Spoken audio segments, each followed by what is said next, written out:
Bonjour, vous regardez Tesla Geek.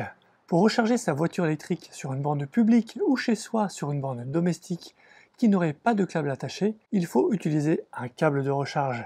L'extrême majorité des bornes sont au format Type 2 qui est devenu la norme en Europe. Avec nos Tesla, nous avons de la chance puisque le constructeur américain livre toutes ses autos en Europe avec ce fameux câble de recharge T2. Pourquoi s'en procurer un autre ?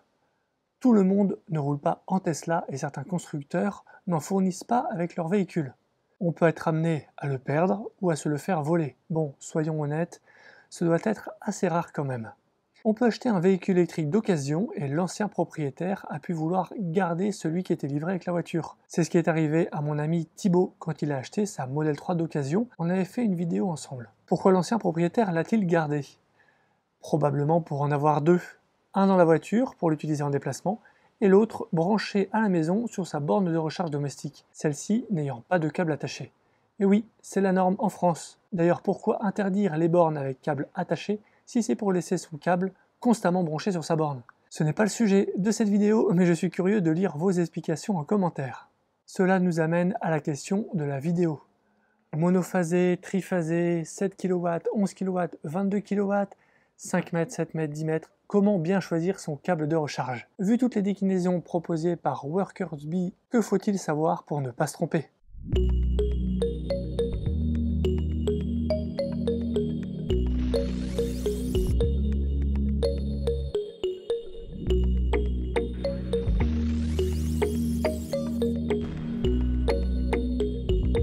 Le câble de recharge va jouer principalement sur deux points importants: la capacité à se brancher ou non sur une borne et la puissance de la recharge. Sur le premier point, pour s'assurer le maximum de compatibilité, je l'ai dit en introduction, il faut choisir un câble T2 vers T2, car le type 2 est la norme en Europe côté voiture, mais aussi côté borne pour la recharge en courant alternatif. Donc l'écrasante majorité des bornes sont en type 2. Bien sûr, si votre voiture électrique n'a pas de type 2, il va vous falloir prendre un câble type 2 vers le format de la prise de votre voiture. Mais ça reste assez rare, surtout sur les voitures modernes. Ensuite, il faut pouvoir se brancher de la prise de la voiture jusqu'à la borne. Et on peut avoir des surprises en fonction de où se trouve la borne et où se trouve la prise de recharge sous le véhicule. On a une multitude de configurations. En fonction de s'il s'agit d'une place en bataille, en épi, en créneau, et de si la prise se trouve sous le capot, sur les ailes avant, sur l'aile arrière, à gauche ou à droite, plein de possibilités.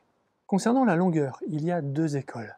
Ceux qui préfèrent les câbles courts, car il est plus léger, plus facile à manier et à ranger, il y en a moins qui pendent. D'autres, comme moi, préfèrent les câbles longs pour maximiser leur chance de pouvoir se brancher partout. Dans certaines conditions, un câble de grande longueur est nécessaire. Les câbles courts sont selon moi plutôt adaptés à la recharge à domicile où on aura placé sa borne au meilleur endroit pour sa voiture. Ces derniers temps, Tesla semble livrer ses autos avec un câble de 7,50 m. C'est plutôt confortable, mais à une période, ils alternaient entre 7,50 m et 4 m. Et 4 mètres, même 5 mètres, c'est parfois trop court. Ensuite, il y a la puissance de recharge. Celle-ci dépend de la borne, du câble et de la voiture. Côté borne et côté câble, il existe 4 déclinaisons. Monophasé 16 A, ce qui correspond à du 3,7 kW, c'est assez rare. Monophasé 32 A, ce qui donne 7,4 kW, c'est très courant en borne domestique et sur certaines citadines. Triphasé 16 A, ce qui donne 11 kW. Triphasé 32 A, ce qui donne 22 kW, c'est assez courant sur les bornes publiques. Côté voiture, en termes de puissance maximale, on trouve souvent du 7,4 kW, du 11 kW comme nos Tesla Model 3 et Model Y, ou 22 kW comme sur certaines voitures du groupe Renault. Ces trois éléments forment une chaîne dont le maillon le plus faible limitera la puissance de la chaîne tout entière. Quelques exemples simples de limitation. Limitation par la voiture. Une voiture 11 kW branchée sur une borne 22 kW avec un câble 22 kW sera limitée à 11 kW. Limitation par la borne. Une voiture 22 kW branchée sur une borne 7,4 kW avec un câble 22 kW sera bridée à 7,4 kW. Et enfin, limitation par le câble. Une voiture 22 kW branchée à une borne 22 kW avec un câble 11 kW sera bridée à 11 kW.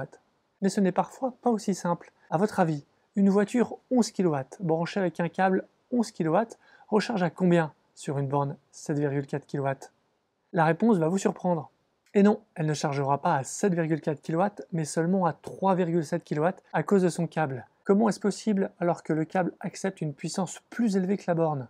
Pour comprendre pourquoi le câble est le facteur limitant, il faut aller voir comment sont transportées ces puissances. La borne 7,4 kW est une borne monophasée qui peut sortir 32 A sur une seule phase, sur une seule et unique phase. Le câble 11 kW est un câble triphasé qui accepte 16 A max sur chacune de ces trois phases. Dans ces conditions, seule une seule phase du câble est alimentée par la borne. La borne peut donner 32 A maximum, mais le câble est limité à 16 A par phase, et une seule est alimentée par la borne, donc la voiture ne recevra que 3,7 kW. Et pour illustrer cette vidéo, j'ai reçu un câble de recharge de la marque Workersbee. Ils le vendent sur Amazon, je l'ai reçu super vite en 1 ou 2 jours. C'est vraiment très rapide. Je vous propose de le déballer ensemble. Ils ont plusieurs versions de puissance et de modèles. J'ai pris un 22 kW en 10 mètres et vous verrez pourquoi j'ai pris une grande longueur pour illustrer cette vidéo juste après. Le câble est livré dans cette pochette de transport. On a une petite poignée ici, c'est zippé. Et quand on l'ouvre, on retrouve ici le câble. C'est évidemment bien du T2. Regardez, ça va aller côté voiture. Et ça va aller côté borne. On a le petit logo qui est juste là. Pour le type de câble, c'est marqué juste ici. C'est bien du 5G en 6 mm² et on a un fil de 0,5 pour la communication avec la voiture. Donc c'est tout à fait adapté aux 32 A maximum que peut prendre ce câble.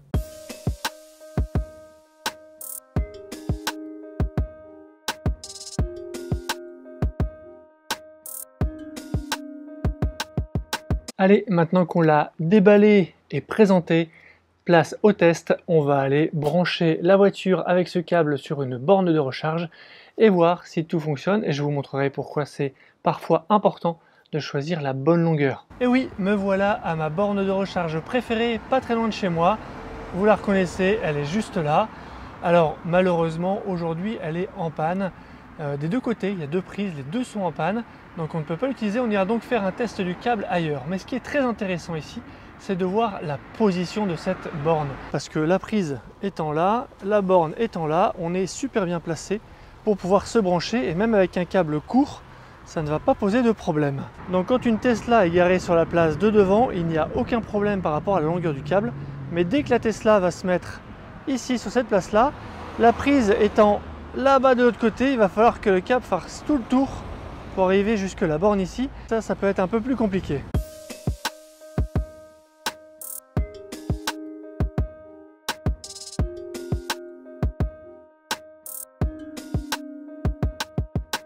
Regardez, je me suis mis sur la place de derrière, je me suis branché, le câble fait tout le tour de la voiture et il va jusqu'à la borne. J'ai même un peu de mou, donc là 10 mètres, c'est vraiment parfait.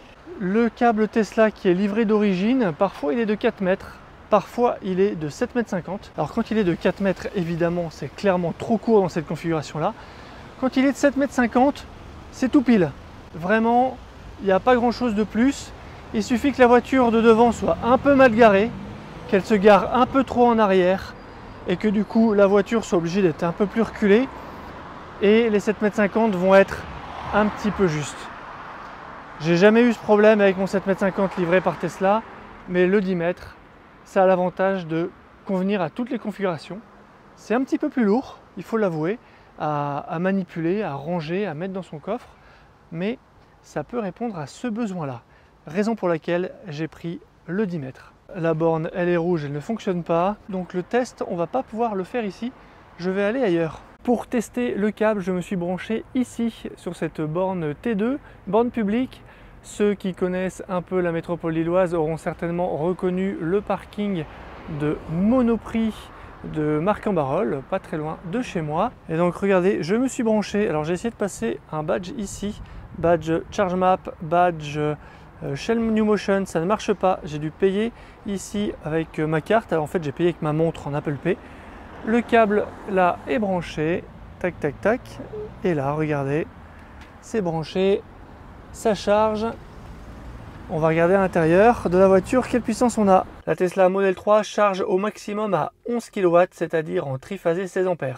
Et là, on voit bien qu'on est en triphasé avec le petit 3 ici, qu'on est 16 sur 16 A, donc on charge bien 16 A, avec une tension de 247 volts.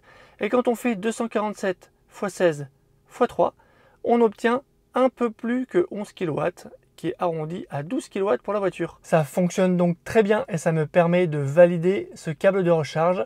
Aucun souci, 11 kW maximum de la voiture, sur une borne 22 kW, tout va bien. Il est donc important de bien choisir son câble et que celui-ci soit adapté à votre utilisation. Si c'est pour utiliser chez vous sur une borne monophasée uniquement, vous pouvez prendre un câble 7,4 kW, mais dans tous les autres cas, prenez un câble 22 kW. C'est ce qui offre le plus de compatibilité. Et pour la longueur, prenez celle qui vous convient. Je conseille au moins 7 mètres pour plus de souplesse. Tesla vendait sur son shop en ligne un câble de recharge T2 à un super tarif. Mais il n'est plus proposé et il faut donc se fournir ailleurs. Et celui que j'ai testé fonctionne très bien, est plutôt bien passé niveau tarif. Et vu les différentes longueurs proposées, vous devriez trouver votre bonheur. Si celui-ci vous intéresse, vous trouverez un lien Amazon en description sous la vidéo. Et si j'ai un code promo, je l'afficherai en bas de l'écran. Abonnez-vous pour ne pas rater mes prochaines vidéos. Jetez un œil à mon site teslageek.fr pour des bons plans, la checklist de livraison et une sélection d'accessoires pour Model 3 et Model Y. Et je vous dis à bientôt pour une prochaine vidéo. Si tu as aimé cette vidéo ou que tu veux soutenir la chaîne, mets un like. Tu peux t'abonner pour recevoir les notifications de mes prochaines vidéos et aider la chaîne à être mieux référencée. N'hésite pas à donner ton avis en commentaire. À bientôt!